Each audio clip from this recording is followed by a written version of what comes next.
Ladies and gentlemen, We Are Family podcast episode number 64. Or is it 65? 64, I think. 64, We've been doing this for a year and a half, and I think this is by far our biggest episode. Please welcome to the podcast, the one, the only, from 93.7 The Fan, Mr. Andrew Fillipponi. Andrew. Peyton, good to finally be on the show. We've tried to put this together for a long time. For those who don't know, Peyton and I have been friends for a while. And Peyton gave me a TJ Watt shirt that I wear on a lot of Steelers Sundays. And so to repay the favor, you are wearing the shirt you got when you came to the event where I got my nipples pierced in October. So, yeah, looks good on you. I have that shirt, but every time I see it in my closet, it brings back bad memories for me. So I have not actually gone out and worn it because it reminds me of how painful that was to have two things stabbing my nipples in a very sensitive area. Well, that was such a fun experience for everyone else but you. Talk about that.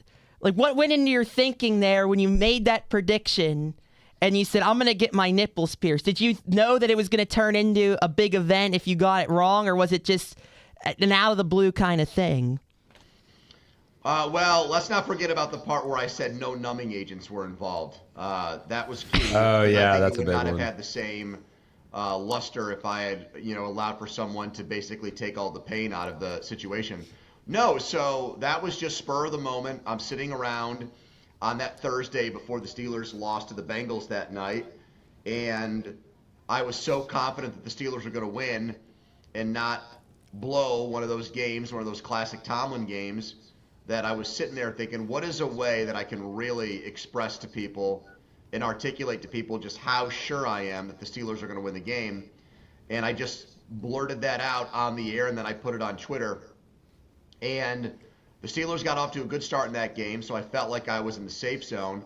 But as the Steelers have done many times in situations like that, the game started to slip away, and all of the internet started to think about my nipples. Pat Freiermuth had that late touchdown, and Pat and I would say, are not friends, but we definitely know each other, and he's been a really nice guy to me over the years. So I like to think that he knew what was at stake and what was on the line for me, so he scored that touchdown and dedicated that touchdown to me. But then Joe Flacco, of course, came right back and directed that game-winning drive. So, yeah, it was in many ways a career low point, but it was also a really cool thing because we raised a lot of money for breast cancer research and filled up Mike's Beer Bar that night, and you guys were kind enough and cool enough to be a part of that too. So, yeah, that was a surreal thing that one of the big takeaways for people after Steelers-Bengals was what was going to happen to my nipples and not how the Steelers blew the game. Well, we loved it. And I assume you haven't put any stuff on your nipples in recent months. No, so I actually, at the desk I'm sitting at right now, I'm getting them out right now. I still have the piercings. Oh, wow. There's one of them. So I still have these, and I keep them in here as a reminder of, one of the dumbest things I've ever said, and hopefully that prevents me and keeps me from doing similar things in the future. So, yeah, who knows what's next? You never know when you do this business what kind of ridiculous thing is going to pop into your head on a given day. But that's probably the most famous one for me, is what I said that afternoon before the Steelers lost to the Bengals. That'll forever be in Pittsburgh sports and Pittsburgh sports media lore. So let's talk about you, how you talk about your upbringing, how you got into sports, why you love sports, and what gave you the passion to go into radio, to go to Syracuse, where, of course, you met and we're great friends with Nick Wright and Danny Parkins, who we like to watch all the time on FS1. Just talk about your early experiences. Yeah, so I grew up in upstate New York, which is probably a 6-hour drive from Pittsburgh, and I was an only child until 7. Then my brother was born, so there was a lot of me, playing by myself as a kid. And the thing that I eventually gravitated towards was collecting cards and playing sports video games by myself and I got really into like the history of baseball and football and basketball and hockey, and would collect not even just like cards and things like that, but I liked old books. I liked reading about things that happened 50 years ago, stuff like that, and liked tracking who won the old World Series and who the MVPs were and all that stuff. And then I think from there it was a natural progression into really like enjoying watching games, because frankly at first it was mostly just having a penchant for really enjoying the things that were adjacent to the games themselves, like the history of sports. And then I think it just over time I got super duper into not only watching the games themselves, but then all of the conversations and things that got written and said around the games and around the teams. And like I liked listening and watching these types of shows way before I ever got into it. I, as a teenager, thought the coolest thing in the world was to turn on the radio and hear people talking about the teams I cared about or the athletes I had opinions on. And I started to get the bug of wanting eventually to get paid to make it a career to talk about sports. Originally, when I was probably in high school, I think I wanted to be a play-by-play guy, even though I never did any play-by-play. I never called any games when I was in school, in high school. We didn't have like a radio program at my high school or TV program or anything like that. So there was really no room or place to get experience doing that. So that was always kind of like off in the distance as something that I might end up doing. But I always wanted to make a career in sports. That was the thing I was the most passionate about and cared the most about. And when I was in high school and college, I had a lot of really crappy jobs just to like make ends meet and do to fill up the summer and things like that. And that gave me, I think, like the real motivation to want to do this, because I can't picture myself succeeding or being good at that kind of stuff because I didn't care about it and dreaded going to work every day and the monotony of it and 8-hour shifts that drove me crazy. So that's really like the early stage things that got me super excited about the possibility of doing what I do today. So going off that, talk about how, we'd like to hear about how you got into the Pittsburgh market, 93.7 The Fan. And, I'm sure with all the success you've had opportunities to maybe get bigger opportunities or go elsewhere, go into the national market. But what about Pittsburgh and The Fan has made you want to stay and make this your home?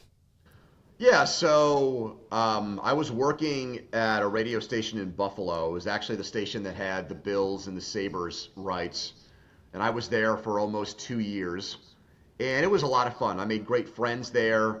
I liked the city a lot. I liked going to Bills games and covering training camp and all of the things that came with being in my early 20s and living in a place like that. I mean, I just had family there, great food scene, pizza, wings, bars open till 4 a.m. Like, it was a really awesome place to be at that point in my life.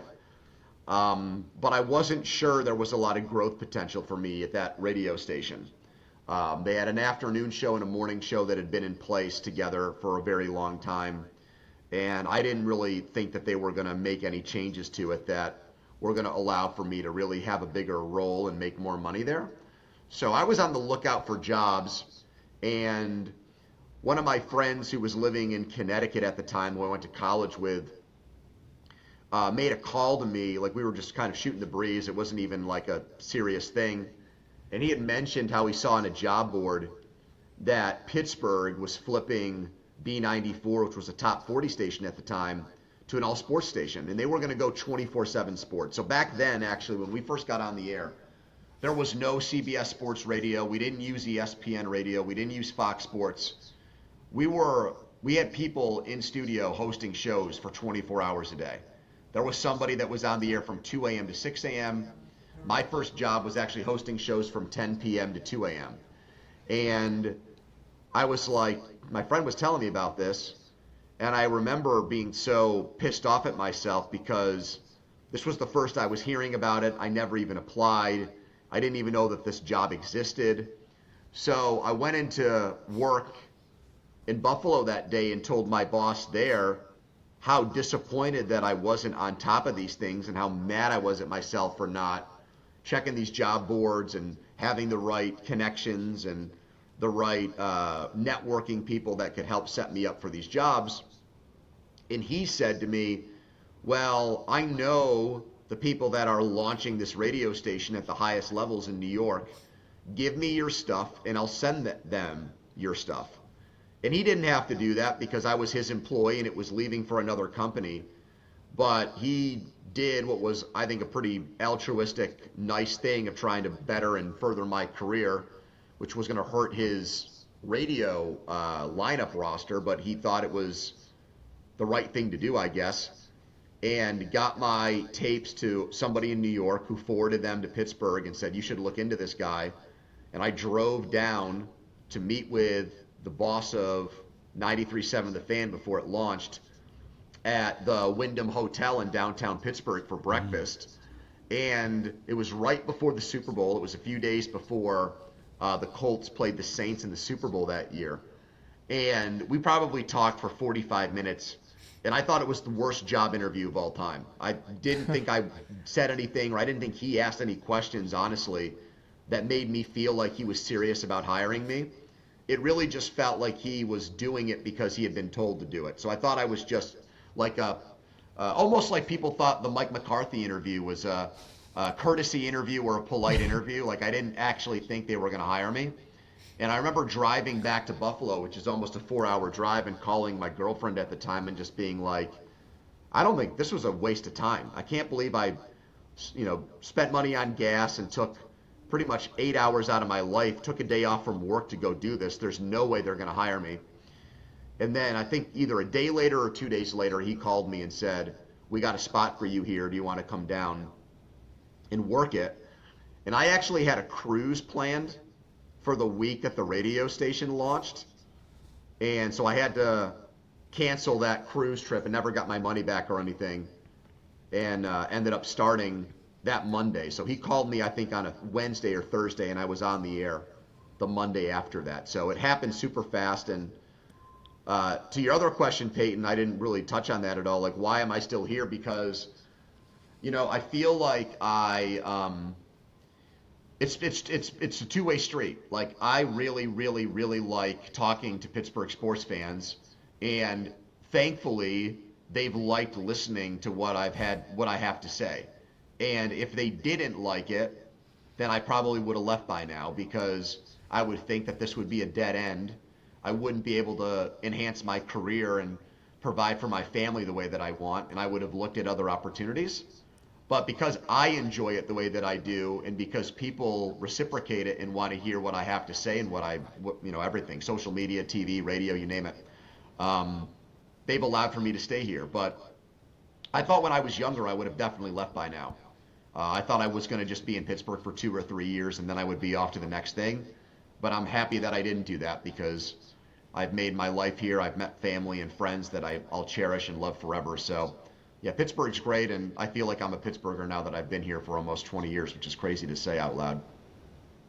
Well, you've always felt like a Pittsburgher to me. I mean, I remember being in the car with my dad as a little guy, hearing Andrew Phil. I remember really, one of the things I remember about you as a kid was when the Pirates were starting to get good in 2012, and I remember your enthusiasm, your excitement for it. I was like, I really like this guy, and it's just crazy. All these years later, we get to do this and talk to you. Do any of you guys want to have a question? Yeah. So who were your teams growing up? Were you a Sabres and Bills kind of guy, a Buffalo guy? What were your upstate New York? What were your favorite teams? You got to remember when I was in my, formative years as a sports fan, the Bills were going to all those Super Bowls. Like I remember being at a Super Bowl party when I was a little kid for the Giants-Bills Super Bowl, the first one. And then by the time they lost the last one to the Cowboys, I was old enough to want to sit down and watch the entire game. So it honestly, like, I've always been a guy that especially when I was a kid, I didn't want to just get on board like a full bandwagon. I wanted to be the guy that stabbed my flag in the ground in an area by myself and announced it as my own. So I was around all kinds of Bills fans. It was very cool and popular to like the Bills back then. Kind of like it is now. I mean, there's Bills fans everywhere with their mafia and smashing tables and everything else. So I ended up becoming a Giants fan because they were at that point a few years removed from having won a Super Bowl. My dad was a Giants fan, so I rooted for them until I moved to Pittsburgh. And I also was a Mets fan my entire life. The Mets stunk when I was a kid. The Yankees actually weren't good when I was a little kid either. So I went with the Mets because my dad sort of liked the Mets. But then my dad did this weird thing when the Yankees got good again and started winning World Series with Derek Jeter, where he tried to adopt the Yankees. And that made me hate the Yankees even more. So I despise the Yankees. I can't stand the Yankees. I love the day they get eliminated from the either the playoffs or their season ends. It's like a holiday for me, and it has always been. So I hate the Yankees. I still cling on to my Mets fandom because I've never seen them win the World Series. And I've seen the Giants win 2 Super Bowls in my lifetime. I've seen them play in 4, and I've seen them win 2. And those wins, I think, allowed for me to kind of break from that and put all my attention and passion into the Steelers. If the Mets were to play the Pirates in the playoffs someday, I would root for the Pirates because I'm here. But I would not be heartbroken if the Pirates lost, because then my other team would have a chance to win a World Series, which I've never seen before. So those are my 2 big teams, Mets, Giants. I did like the Devils as a kid too. The town I grew up with had their minor league team, and my dad did some work for them. So that was the team I initially liked in hockey before I became a Penguins fan. And basketball, I was actually like, this is the most obvious thing for somebody my age. I liked the Bulls when I was a kid because of Michael Jordan. But I also was around a lot of Knicks fans, and I liked watching them suffer and go through the pain and agony that came with losing to him. So those are my rooting interests when I was a kid. And the only one that I still have a soft spot for is the Mets all these years later. Well, it's good you have an extra team, because the team here, as we all have gone through, is very frustrating and hard to watch on most summer months. Yeah, well, I think that better days are ahead. I'm very optimistic on the Pirates this year. I don't know where you guys come down, and I'm curious to hear your opinions and your thoughts, but I'm as jazzed up and as pumped for Pirates baseball as I've been in years. Yeah. And I would even say if you look at the years they were great when you guys were younger, every offseason, I think, frustrated fans. Like when they lost in 2012 and blew it in the last month of the season and ended up finishing with a losing record. Yeah, they made moves, like the Russell Martin signing was obviously huge. Francisco Liriano they signed. But people were still so angry over the way the last month of the season had gone and the collapse that had occurred that they wanted Neil Huntington fired. Less so Hurdle, but really wanted Huntington gone and wanted a regime shift there. And it wasn't like Russell Martin was coming off a great year for the Yankees. And Liriano had kind of been a disaster for the White Sox out of the bullpen the year before the Pirates picked him up. So I don't even think those moves really got people fired up for the season. And then the next offseason, remember, for 2014, they virtually did nothing. They brought the same team back. They made very few moves in season at the trade deadline. And they ended up making the playoffs, losing to Madison Bumgarner and the Giants. But there wasn't really anything that got done by the team that fired up the fan base. And then 2015, same thing, not really a great offseason. They made some moves at the trade deadline, like Ramirez and Happ and those guys, Soria, that I think ignited things and made people think the Pirates were somewhat serious, and that's when their payroll got over $100 million. But they really have not had an offseason where they've made any kind of like sexy sizzle move until this year. Yeah. With the 3 moves they've made with O'Hearn, Ozuna, and the Lau trade. So as far as like winning the offseason goes, this is the best offseason the Pirates have probably had since I've moved here, guys.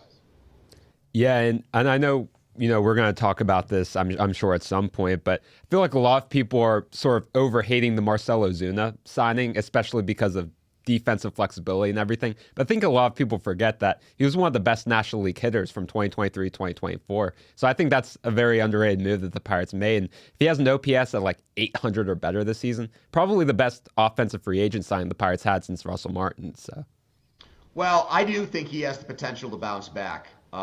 He's going to be motivated because he's on a 1-year deal. And I don't sense that he's a guy at 36 that's just looking for one last payday before he retires. I think he's got something to prove. I think he's got an axe to grind here, and he wants to show people that he can still be a catalyst player in the middle of an offense.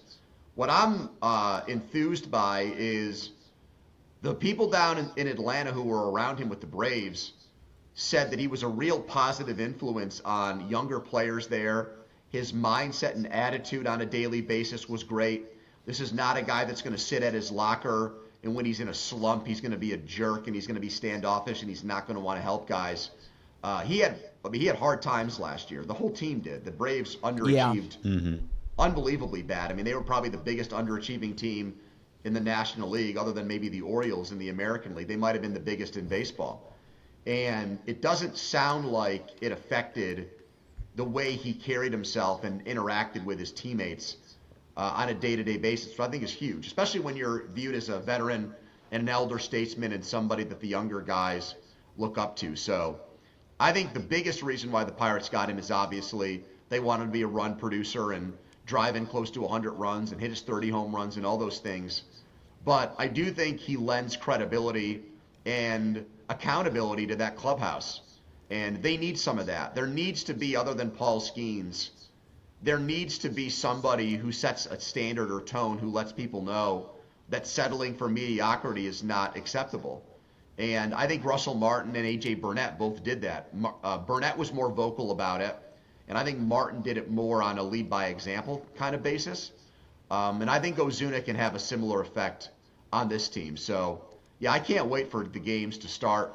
I think I'm going to go to New York for opening day and watch Paul Skeens pitch against that revamped Mets lineup. I can't wait for that. Oh, that yeah. Yeah. Yeah. The home opener against those revamped Orioles and the moves they've made to get Pete Alonso there and everything else. So, yeah, I'm already looking ahead to the schedule and counting down the days until we get to watch this Pirates team.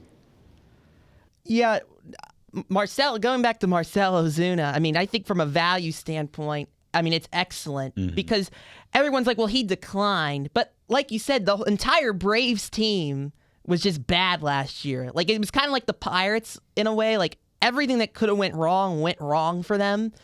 And Ozuna, even in a down year last year, was better than a majority of the Pirates lineup last season. We had the second best OPS. Yeah, I mean, he's still at 20 home runs. If he can improve on that even a little, like, it would be massive for the Pirates lineup. And if he can be anywhere close to 2023, 2024, I mean, it's hard to not imagine them being a playoff team. And it's crazy for me to say, but you make a great point about the $100 million threshold. The Pirates, I don't think there's ever been an offseason they've at any point have been over $100 million in payroll. Now, there's still moves left to be made potentially, so we'll see what happens. But I feel like the fans last year really made a big push to say, hey, enough's enough. We deserve a winning team. And I think the general manager felt the pressure. I think the owner felt the pressure. And I wish they would have been adding over the last couple of years. It feels like they're putting everything on the table now, where they should have been doing that last year and the year before.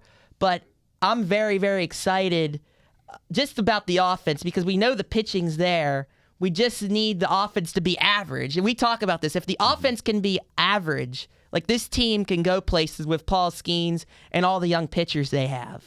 I actually think there's a chance, and I'm not ready to put my nipples on the line or something like that. If you remember last year, everybody thought if the Mariners were going to make the playoffs, they were going to have this great pitching staff where all 5 guys like Kirby and Castillo and these dudes were awesome. And their lineup the year before was terrible. I think they hit as a team around 200. And they were a brutal offense. I mean, they were a historically bad. You think the Pirates were bad in 2025. The Mariners might have been just as bad in 2024. And they actually flipped it. They were one of the best hitting teams in baseball last year. And their pitching was just sort of average. Their bullpen was really good, but their starting pitching really, as a group, underachieved. Now, those guys pitched better in the playoffs, and they were very close to beating Toronto and going to the World Series for the first time. But what I'm saying is I don't think it's out of the question that we look back in October, fast forward to October, and the Pirates' hitting is ranked higher in runs scored than the Pirates' ERA is among the other teams. Like, I think they might end up being a better hitting team than pitching team. The strength of the team right now looks like it's pitching. And it could very well be that they pitch their way to 85, 90 wins. But I think they've got great potential and a lot of talent. That translating into production, though, is a different story. Skeens will be amazing, knock on wood, as long as he stays healthy. Keller has got to figure out why the hell he's so good in the first half and just awful in the second half of the season. That's an annual thing with him, and it showed up again last year. And then I think the rest of the guys, you like what you saw from Ashcraft. I think Chandler had his moments at the end of the year, even though he was horrible at AAA last year, which was really strange. Barco they like as a potential guy. Majinski can go starter, bullpen. So, but I don't know how many, can those guys hold up over 30 starts? Can they give you 150 innings each? Can they get through a lineup 2 times a game for 30 starts? Like, those are unanswered, unresolved issues for the Pirates. And eventually, I think those guys all have a chance to be, number 2, number 3 starters. Maybe in a couple cases like Chandler, maybe he is an ace-type pitcher. But I don't know if they're all going to put it together this year, which is why it was so important for them to improve their lineup the way that they have this offseason.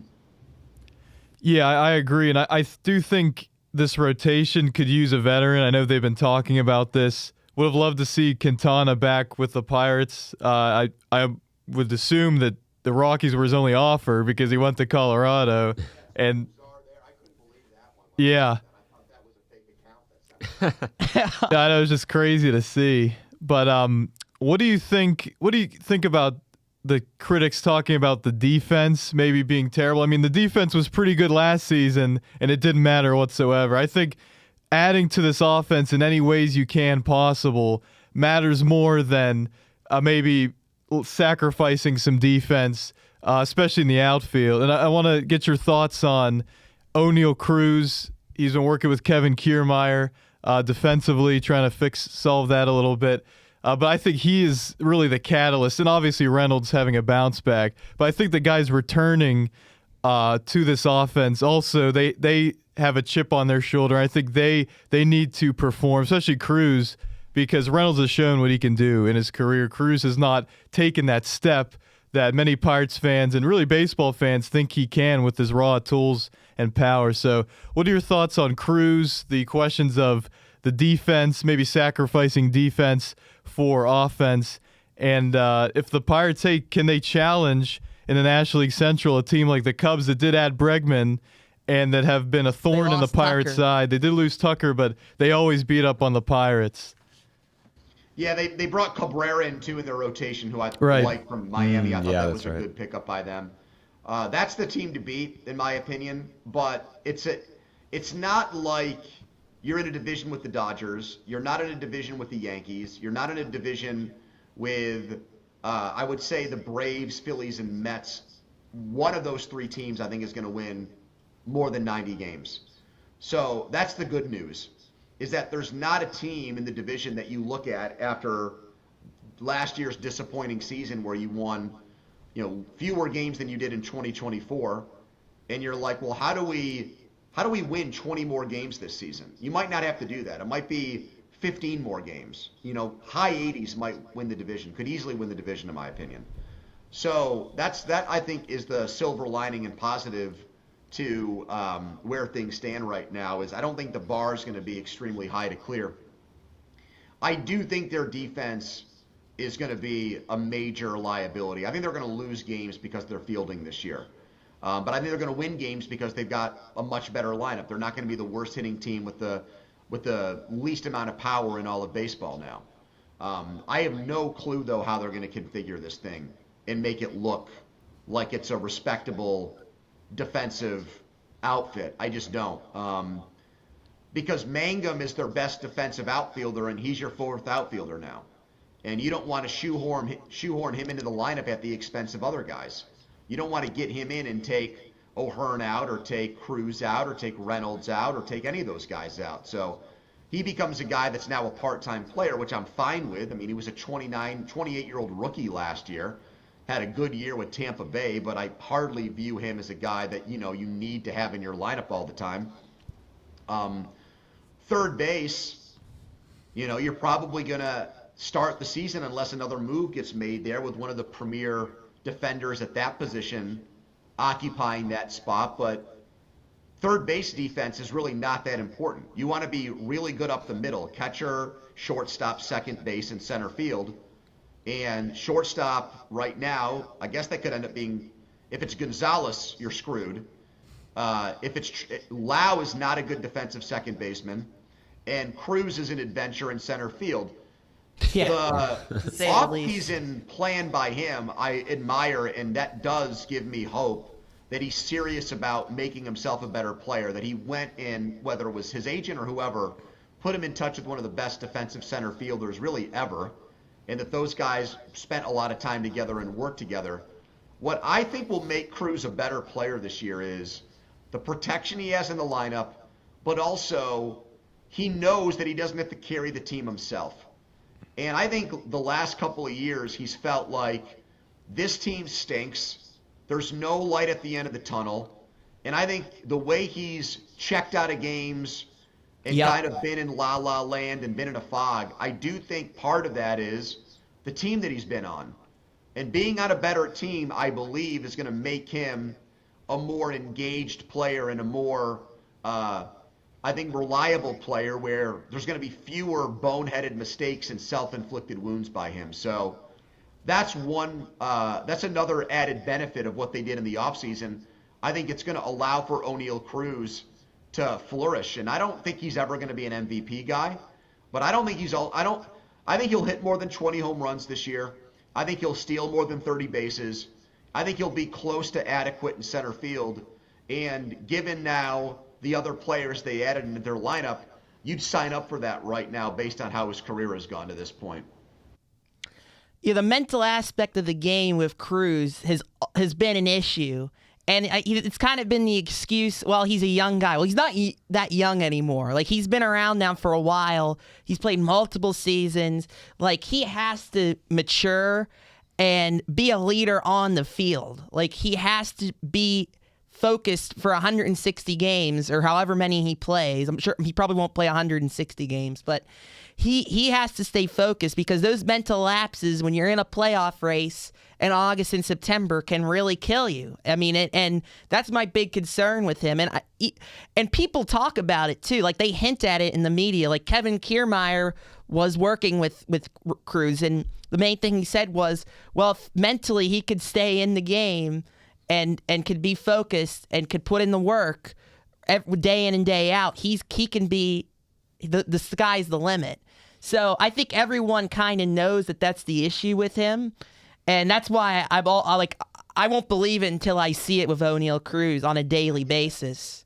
I get that. I totally get that. There are some guys that have all these God-given natural talents and they just can't, for whatever reason, they just don't either care enough or for whatever it is. They just aren't able to have that light switch on.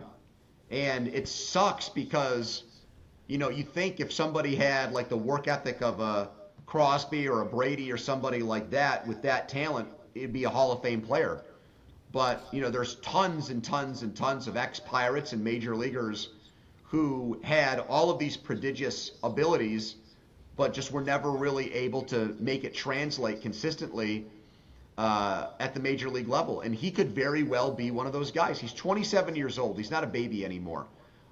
He should have by now realized his potential. He should be a much better player. He should be much further along than he is. Because of the way his growth has been stunted, I think he's probably, at least for now, I think he's cost himself millions of dollars. And both in arbitration money he could be making, next contract.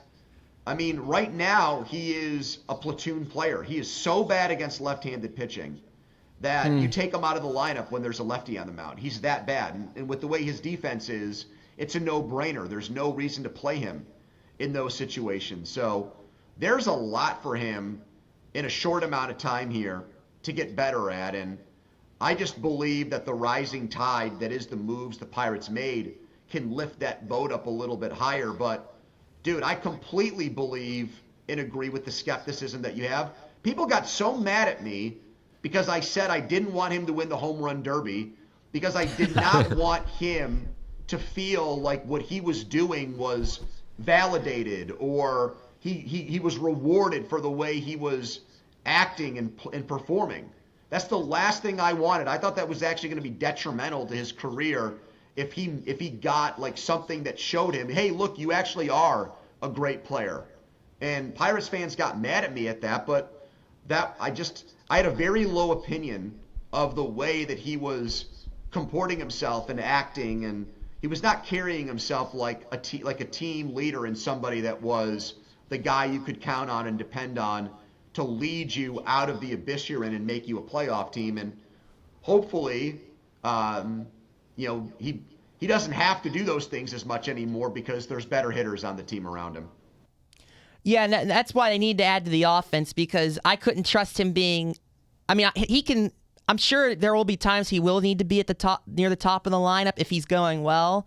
But like to start the year, like I don't really want to see him higher than 6th in the lineup. Could be your 6 hitter right now, your 6 or 7 hitter, depending on what happens with Griffin. And maybe that'll help him get better pitch selection, because those guys. I mean, everyone was working around them because there was nobody really much better than him on the team. I don't know if you were going to say something.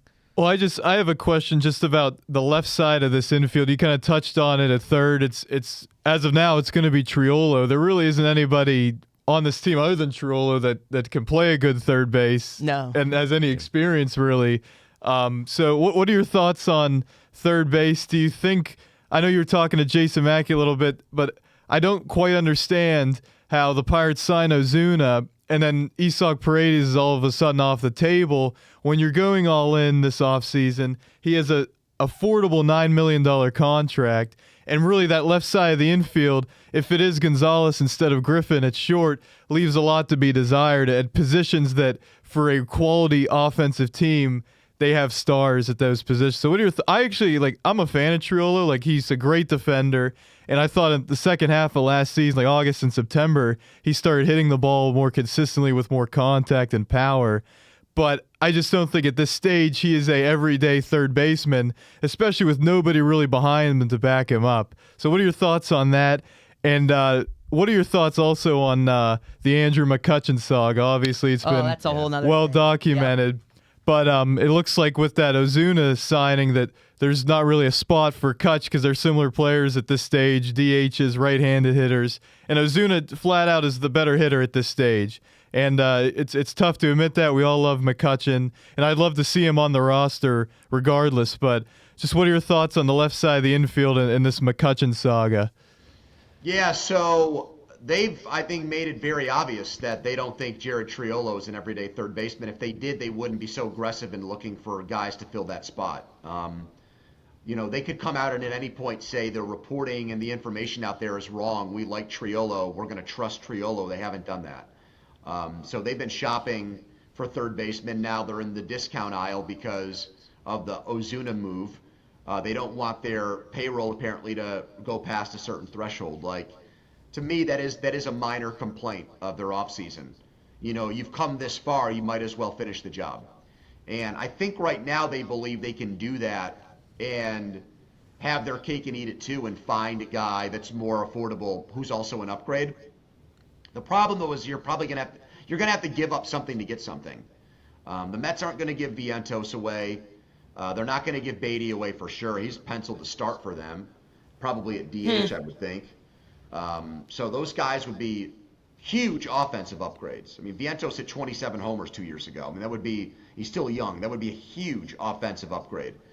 So I don't think that those teams are just going to say, here you go. Here's your starting third baseman. Congratulations on all your success. That's not going to happen. And I just don't see them parting with big prospects either. So I think the more this goes on, I think the more likely it is that we see Triolo to start the year at third base, which, to me, these two things are hand in hand. If he's at third and Griffin's at short on opening day, you live with that. Okay, you've got the best young player in baseball who's 19 years old in there, and now Triolo's your 8 or 9 hitter. And I would be fine with that. Like, I'm ready to see Connor Griffin become the next phenom in baseball. After watching Skeens do that, I'm hungry for more. If he's not, and we're going to spend a month and a half of Triolo playing out of position at shortstop, even though I know he can do it, and Nick Gonzales or somebody else, I don't know who, playing third base, they better hope they don't get off to a slow start. Yep. Honestly, they better hope that, any game they lose that they could have won is going to get circled, and fans are rightly going to say, all right, you better not miss out on a playoff spot by a game or two because you effed yourself by going into the season with this left side of the infield.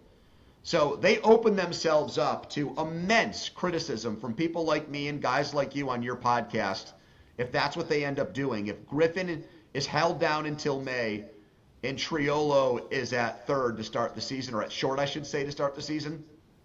And then on McCutchen, I don't think there's a spot for him in Major League Baseball. Mm-hmm. Really? Interesting. I don't think there's a team that's going to pay him to be their everyday DH. I don't see it. I don't see a team. I mean, maybe a horrible team like the Rockies or the White Sox or somebody like that, although I don't even know why they would. Maybe they hope he gets off to a good start and then they trade him. I mean, I just don't see why those teams would give at-bats to a 38-year-old or 39-year-old when they could be giving it to a young player with upside. And I just don't see the utility in him as a bench guy. Most bench guys now, benches are so short and small because pitching staffs have grown and grown with bullpen usage and starters not going as deep into games. There's just only a few spots. Most teams carry 4 bench guys. 1 goes to a backup catcher. That leaves 3 spots. And a guy that really is just a right-handed designated hitter, I don't think fits into many teams' plans. So I think he misread the room. I think he misplayed his cards. And I think he's not going to be on a team when the season starts. And we'll see if there's injuries that open the door for him somewhere else. But I think he could very easily be done. I think that there's a chance we've seen Andrew McCutchen play his last game in the major leagues. And I kind of want to go back to whenever you're mentioning the left side of the infield. Like, say everything works out perfectly. The Pirates acquire a third baseman, and most likely, I think we could all agree, we'd probably rather have Triolo at short than Gonzales just based on defense, and I don't think they're too far apart offensively, but say the Pirates are able to acquire a third baseman. Do you see a world where maybe you consider seeing if teams would want Nick Gonzales in the deal? I love Nick Gonzales. I was a fan of him whenever they drafted him, but pretty much his only value is getting base hits, 26% of the time, doesn't hit for much power. Like, I feel like that's a possibility, especially, whenever Connor Griffin comes up. If he's not the opening day starter, obviously you put him at shortstop, and Triolo is more of a utility guy. And then you still have Termarr Johnson coming up, who you feel probably has more upside at this point than Gonzales does. Like, do you feel like maybe Nick Gonzales is someone that the Pirates could potentially move from in a trade if they get a third baseman? And you don't see Connor. I was just going to say, I don't mean to interrupt. You don't think Connor Griffin is going to be up on the opening day roster. I would like him to, but I don't think he will. Just knowing that the Pirates I think, want to be so sure that they don't screw up his development, because you need him to be one of the best players in baseball. So I think they are going to wait a little bit. I don't know how long, but you can't wait too long. Yeah, exactly. I agree. I don't think he'll be there opening day either. I think they've made a mistake telling people that there's a chance he will be, because it's created the expectation that he should be here. They should. I mean, I don't blame them if they think a 19-year-old should play AAA before he plays in the major leagues. But they have leaked to so many different people that the possibility exists that he can be on the opening day roster. And so I think that was a PR mistake by them big time. I think they should have pumped the brakes on that. Maybe behind closed doors told Griffin, hey, we're going to let you go to camp with the big league team. We'll see what happens. But I think they've created now for their fans the belief that if he's not here, Griffin got screwed. And it's about arbitration manipulation and service time manipulation and all those things. So I don't think that was the right call or the right play by them. Gonzales is the forgotten man. It's weird because they're not a good offensive team, and they're still, at least not yet. I think there's the potential there. We haven't seen it play out yet, of course. And there's not a spot for him because Lau took his place, and he should take his place. He had 31 home runs last year. I don't see position flexibility. I know he played shortstop in college. I barely see a functional defensive second baseman with him. I think it's one of those situations where I think he's going to get traded for a lot less than people think he's worth, because last year he was hitting in the middle of their lineup, and now he can't even break the lineup. He'll make the team, you would think, but I don't see 400 at bats for him in this lineup, not even close. So like they're in the market for a left-handed starting pitcher. I wouldn't be surprised if there's a lefty who they might see potential in, and he gets traded to a bad team that needs someone to fill second base, and they take on a guy who's either kind of a failed prospect or like a younger back of the rotation starter, like a Bailey Falter type. Like I could see him getting traded for somebody like that before the season starts, or maybe even early into the season to fill a need for both teams. So yeah, I like Nick Gonzales personally. He's a great interview. He'd be fantastic on this podcast. But I don't think that there's a spot for him. And I think that's to me, that's a sign of better days for the Pirates that Nick Gonzales has gotten squeezed out of this lineup in 2026. Yeah, I mean, I'd have no problem with him being on the team, but if you can get any sort of value for him, I mean, he's going to want to play. He's want to go somewhere where he can play more. And that's another first-round pick that wouldn't work out. But there's a clear ceiling with him, and there hasn't been a lot of power. He did get hurt last year, actually on opening day. He hit a home run and somehow broke his ankle. And once that happened, it was like that opening day game last year. Yeah. Around the bases opening day last year. Let me ask you guys a question. Yeah. Right now, each one of you, if you had to predict a win total for the Pirates this season, what would each of you guys say? Good. What do you? Well, last year, foolishly, I said this was an 82-80 team, and I think actually for real, this is kind of an 82-83 win team as it stands. I'd love to get a third baseman. I'd love to get some more rotation depth, but I think as it stands, this is an above 500 team that. It does challenge in the NL Central, but I'm not going to go so far as to say they're going to be right there beating the Cubs and winning the division. But I think they're going to be right there at a chance in September to make the playoffs, which for this season I think would be a success. I mean, I don't know about. I mean, I think it's with Ben Cherington. I mean, he's been here for 6 years. It's been a long rebuild. There hasn't been a lot of rebuilding because they don't have they haven't had a lot of success with young players outside. I'm talking about offensively. Pitching they have, obviously, but not with offense. So that's why they've had to actually spend in free agency. I'm kind of in agreement with Nate. I'm a big believer in Don Kelly, and that may be the Inzer in me, but I really think Don Kelly is going to turn out to be an excellent manager. And I think part of the McCutchen thing was because this is Don Kelly's team, and he wants, Andrew McCutchen was with Derek Shelton. Like, Don Kelly inherited Andrew McCutchen, and Don Kelly, he knows how to run a clubhouse because he's seen it with Jim Leland, right? Jim Leland admits that Don Kelly was one of his favorite players, and I think that at least gets them to around 79 to 82 wins. Don Kelly managing this team, whereas if it was still Derek Shelton, I'd have a lot less confidence. All right, so what's your number then? You said I'll say 80 wins right now. 80 and 82. I'm going to go with I see a winning team, I think, just like you said with Don Kelly, and I truly feel like the pitching and the hitting will complement each other well. I'll go a little more bold, not quite bold, but 84 wins, I think, is a good number. So that's my number right now. I'm the most optimistic of you guys. I almost went. I'll do 85 just to be different, just to be the guy that is the glass half full or totally full person on the show. I like that Peyton is trying to pump the brakes on things here and not get over his skis.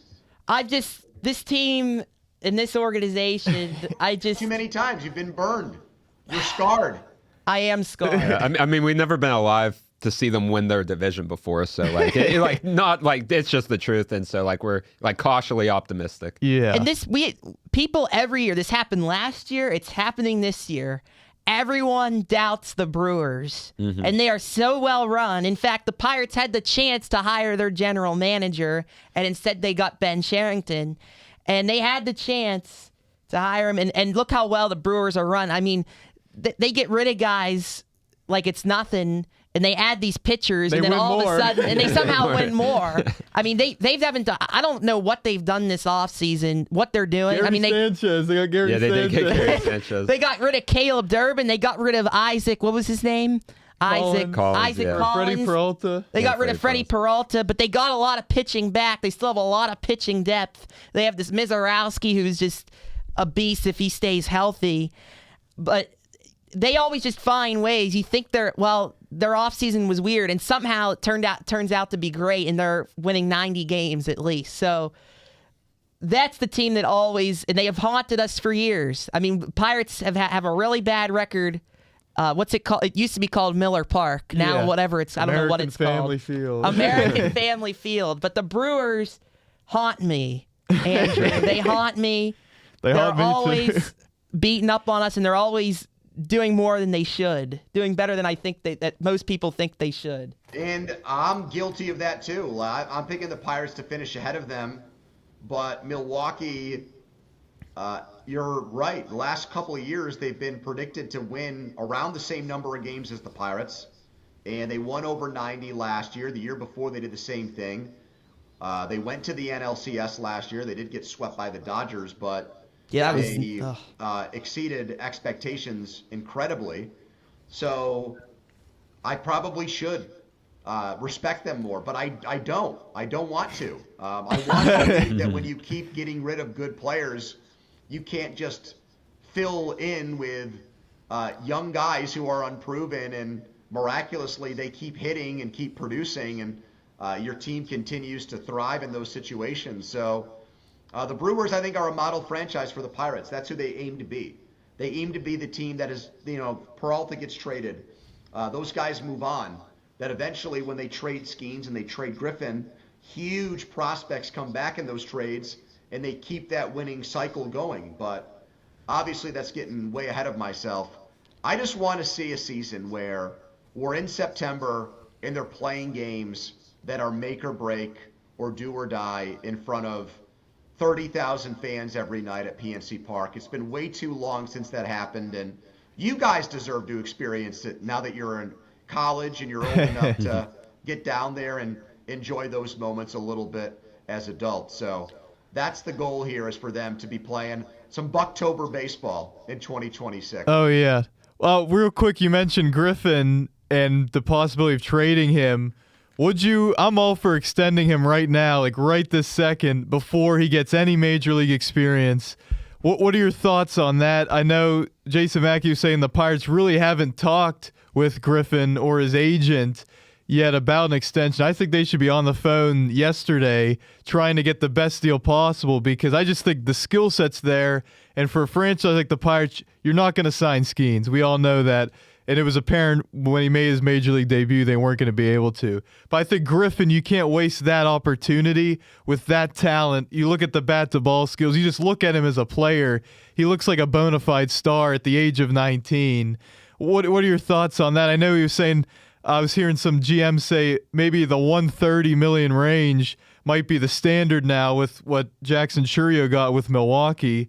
Would the Pirates be willing to make that deal? I think personally they should, as they're going all in now, and to sustain the future a little bit with some success more than the 3-year window we saw over a decade ago. What are your thoughts on the potential for a Griffin extension? Yeah, they should do it. They should make that deal. They should give him the most money, for any player that's never played in the major leagues before. They should find a way to make it worth it for him without ever playing a game at AAA, to guarantee himself hundreds of millions of dollars and to trade off some free agent years to have that security in life.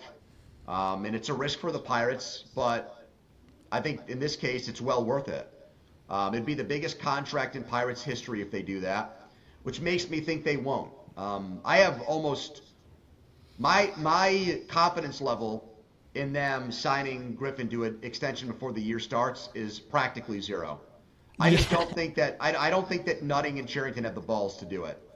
For as great as he's made out to be, for the comparisons to Trout and guys like that, I just don't believe that they're going to give out over $100 million to someone who hasn't even played a game for the Indianapolis Indians yet, on a consistent basis. So I don't think it's going to happen. And I think by the time they get around to wanting to make that deal with him, it'll might be too late. He'll look great. He'll perform well, and he won't want to give them a discount whatsoever. And they'll have missed their window to do it. So I agree with you. I think they need to make that happen today. And it would be a move that would be, I think, for fans, one of the biggest ever in terms of getting fans to believe again in the Pirates and think that this team is actually committed to and interested in winning baseball games long term. Yeah, absolutely. And I think it's something where, say it quote unquote doesn't work out with Griffin, and I think his floor is still a really productive player anyway. And from a Pirates fan perspective, maybe years down the road, I think they would say, hey, maybe he wasn't the quote-unquote star MVP kind of player that maybe he was built out to be, but just the fact that they did it and the fact that they were committed, I think Pirates fans wouldn't regret it, even if They'd he wasn't. I think they would appreciate the effort, and I think they would give Bob Nutting credit, which hasn't happened much recently in recent years, certainly, but I think that would be a move that would give Pirates fans even more hope, because I think there is a lot of hope right now, but I think it's very cautious. Certainly among us, we're very cautious about it, and I think they're looking just for one more big move from this team to really be all in on where they're going this year and down the road. Yeah, if they do that, I think if they sign Griffin, the excitement for the season will be unmatched. It'll be through the roof if that happens. But if he gets that deal and then never materializes, it never happens, he's just a guy, he never turns into a superstar, I think that the Pirates will get slammed for failing to develop him. And someone's going to get blamed for the process of when they called him up, of how they used him, all those things. So this idea that they're going to get credit or praise for doing it, I think people might say that, but it's going to be followed by them just burying the Pirates for not turning him into a great player. It's the same thing with the Archer trade. Pirates fans say, well, I'm happy that they actually went for it and they made an aggressive move. But then the next words out of their mouth is, but it was a trade that was so bad it set the franchise back 5 years. And that's all right. I mean, that's exactly what happened. It was an awful, awful, awful trade, but their heart was in the right place. And, this is a good lesson for you guys around Valentine's Day. Sometimes your spouse or girlfriend or whatever will tell you that it's the thought that counts. No, it's not. It's the execution. Just because you had an idea to get a Valentine's Day gift, if the gift blows, you're not going to get a pat on the back for it. So you better not only get a gift, but get the right one. If they sign Connor Griffin to that kind of deal, he better be a good player, because I can tell you what, Ben Cherington is not going to get He's gotten a lot of passes already. Well, he ain't going to get a pass for that. If Connor Griffin blows up and is a bust, they're going to completely clean house with their front office very, very soon. And if they were to sign him to a deal like that and he wasn't good, they're already one of the most conservative and gun-shy organizations there is. They wouldn't make that move They would never make any kind of big move like that ever again. The owner would still be here, and the owner would put his foot down on moves like that if it happened. I agree with you 100%. Right. Poni, how much time do you have? I got a couple more minutes. You guys can grab me for 5 more if you want, and then I got to run. Okay. Let's talk Steelers a little bit. Can we talk Steelers? Yeah, sure. Go ahead. Take over. Well, I just wanted to get your thoughts on this offseason so far. There's been a lot of drama, obviously. Want your thoughts on the Mike McCarthy hire. Initially, I was fine with it, honestly. I was surprised, like many, that they actually did hire him. I thought, like you, it was kind of one of those, he's a Yinzer. We'll interview him and show that we love Yinzers here, but he's not a viable, serious candidate for the job. And then they hire him. And I think the outrage was a little bit misplaced. Initially, I think people, their opinion on Mike McCarthy is so much worse than a John Harbaugh, a Mike Tomlin, right? Some of these guys who their records really are almost identical when you look at them. It's kind of crazy. Even a Sean Payton, right? Their records are almost identical, but McCarthy is seen by far as the worst of those options. What are your thoughts on McCarthy? Do you think this offense, where do you think this offense goes? I love Aaron Rodgers. I don't think it would be the greatest decision to bring him back. We know what he is at this point. We know what the ceiling is. I would like to see them bring somebody. I don't think there's any quarterbacks they can viably draft this draft in Pittsburgh, but maybe a guy like a Malik Willis you throw the towel in, or somebody like that to pair with a Will Howard and see what you got this season. But what are your thoughts on the McCarthy hire and the potential? And I thought the staff was pretty solid as well. I think that also got fans a little more optimistic about where we're going. So what are your thoughts on McCarthy and where the Steelers are at this offseason? Well, he's not Mike Tomlin for starters, so that's an upgrade. I agree. Over that, I didn't want him to coach the Steelers anymore. Yep. So I really can't. I'm not going to be the guy who screamed and yelled and prayed for Mike Tomlin to leave and then say the next guy is a disaster. So right now, I'm excited about an alternative and somebody, even though he's not new per se, somebody different. Now, I was not as adamantly against hiring him as a lot of Steelers fans were, and a lot of the guys I do my show with both graded the deal as an F. They thought it was a horrible hire. I didn't look at it quite that way. What I'm optimistic about is he does have an offensive background, and he's worked well with quarterbacks. Now, you can say he doesn't deserve credit for making those guys into what they ended up becoming. Like, he's not someone that should get credit for Aaron Rodgers necessarily or Dak Prescott, but they played well with him as the coach. And that's his background. He was a quarterback's coach. He was an offensive coordinator. And you need to find your next quarterback. And I trust him to do that more than I would have trusted Mike Tomlin. Way more than Tomlin. And I trust him more than a lot of the other coaches who ended up getting jobs this offseason. Like, I know that John Harbaugh did an excellent job in transitioning their offense from Joe Flacco to Lamar Jackson, and that allowed for him to become, an MVP winning quarterback. But he's a special teams coach by trade. Like, it's really dependent on the offensive coordinator hires he makes. With McCarthy, he's going to have way more agency and way more say in that, and he's got He's got the background and the resume to do that. So I don't hate it. I don't love it. Like, I would not say I think the Steelers found the coach that's going to lead them to their next Super Bowl. I don't feel that way. But I do think he can help them find their next quarterback. And that's really objective A and mission number one right now for them.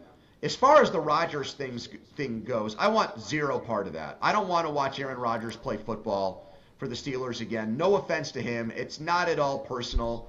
It's not about his political leanings or what he says off the field at all. It's a 42-year-old who's going to turn 43 at some point next season, who struggled against the good teams they played, has a problem in terms of escaping the pocket now. His time to throw is faster than anybody in the league. I think that's because he doesn't want to get hit. Yeah. If it's because the offensive line isn't good, well, then that's a problem because you've drafted all these guys highly. And I don't think it's that. I think Fautanu has shown progress. I think Frazier's a good player. The left tackle is obviously an issue, and we'll see how that gets sorted out this offseason. But I don't really see the value in having a high floor. You know, if they bring in Aaron Rodgers, it's like, all right, they won't lose more than, say, 8 or 9 games. I don't know what good that does the Steelers.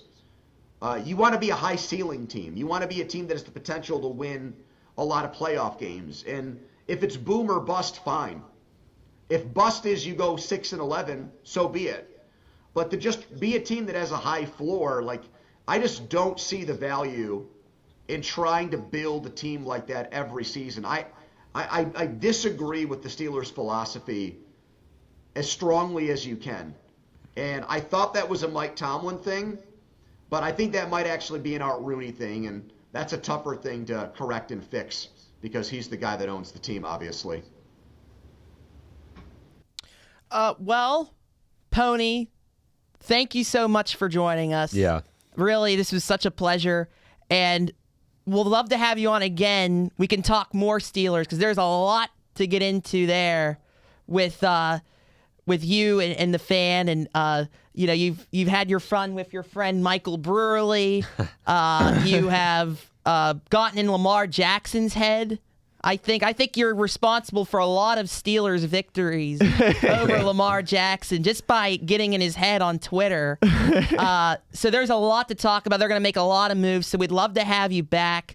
Great talking Buccos. Mm-hmm. Hopefully they win more than 80 games. Hopefully my cautiously optimistic attitude will just become optimistic, completely join the bandwagon, you know? Thank you again, Poni. Yeah, thank you so much. Guys, I think you three have a bright future in this. Keep doing what you're doing. This is episode, what, 64, you said? Yeah. I think so. Yep. Yeah. Keep pumping them out.